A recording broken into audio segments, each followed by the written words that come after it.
നമ്മുടെ പണത്തിനും സ്വർണത്തിനും 100% മൂല്യവും ഉത്തരവാദിത്വവും ഉറപ്പ്. Dharmapriya financing company private limited, Koduvayur road, Kuzhalmannam, Palakkad. നമ്മുടെ സമ്പാദ്യം ഇനി ഭദ്രം. CPIM Ottapalam area secretary S കൃഷ്ണദാസിനെ വീണ്ടും തിരഞ്ഞെടുത്തു. ഞായറാഴ്ച പൊതുസമ്മേളനം നടന്നു. റെഡ് വോളണ്ടിയർ മാർച്ച്, ബഹുജന റാലി എന്നിവയ്ക്ക് ശേഷം പാലപ്പുറം ചിനക്കത്തൂർ മൈതാനിയിൽ ഏരിയ സമ്മേളനത്തിന് സമാപനമായി. പാലപ്പുറം ചിനക്കത്തൂർ മൈതാനിയിൽ ടി ശിവദാസ മേനോൻ നഗറിലായിരുന്നു ഏരിയ സമ്മേളനത്തിന്റെ സമാപനം. പാലപ്പുറം ലക്ഷ്മി നാരായണ കോളേജിലെ കോടിയേരി ബാലകൃഷ്ണൻ നഗറിൽ നടന്ന സമ്മേളനത്തിൽ ഏരിയ സെക്രട്ടറിയായി എസ് കൃഷ്ണദാസിനെ രണ്ടാമതും തിരഞ്ഞെടുത്തു. 21 അംഗ ഏരിയ കമ്മിറ്റിയെയും 32 അംഗ ജില്ലാ സമ്മേളന പ്രതിനിധികളെയും സമ്മേളനം തിരഞ്ഞെടുത്തു. K Suresh, U Rajagopal, C Abdul Khader, M K Jayaprakash, K Gangadharan, K P Sudheer, K Bhaskaran, T Shibu, T R Sasi, O Swaminathan, K P Harikrishnan, B Dareesh എന്നിവരാണ് ഏരിയ കമ്മിറ്റി അംഗങ്ങൾ. പാലപ്പുറം NSS കോളേജ് പരിസരത്ത് നിന്നാണ് മാർച്ചും റാലിയും ആരംഭിച്ചത്. പൊതുസമ്മേളനം എം സ്വരാജ് ഉദ്ഘാടനം ചെയ്തു.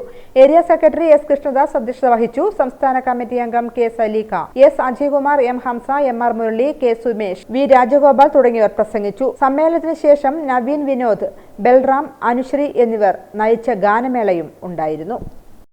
ഒരു വാക്കുകൊണ്ടോ ഒരക്ഷരം കൊണ്ടോ ഒത്തുതീർപ്പുണ്ടാക്കാനോ നീക്കുപോക്കുണ്ടാക്കാനോ കമ്മ്യൂണിസ്റ്റുകാർക്കാകുമോ CPIM-നാകുമോ പാർട്ടിയുടെ ഭാഗമായി നിൽക്കുന്ന ഏതെങ്കിലും ഒരാൾക്കാവുമോ?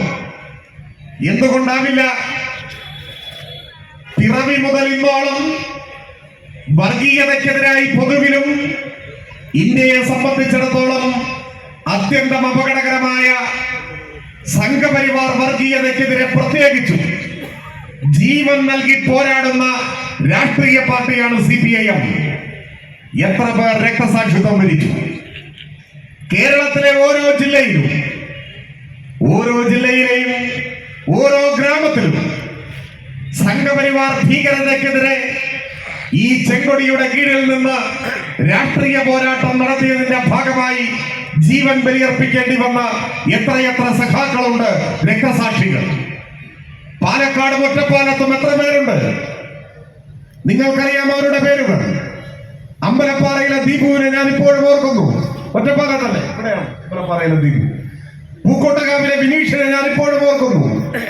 അങ്ങനെ എത്രയെത്ര സഖാക്കളുടെ ചോര വീണ അനുഭവം ഈ ഒറ്റപ്പാലത്തുണ്ട്.